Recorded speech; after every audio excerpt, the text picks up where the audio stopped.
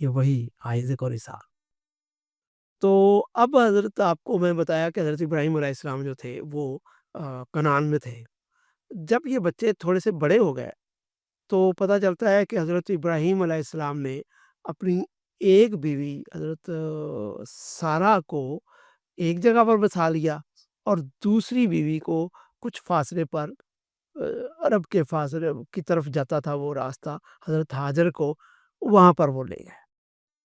جب یہ بچے کو تھوڑے سے مزید بڑے ہو گئے، ہمیں ایگزیکٹ معلوم نہیں ہے کیونکہ ان کی عمر کیا ہے،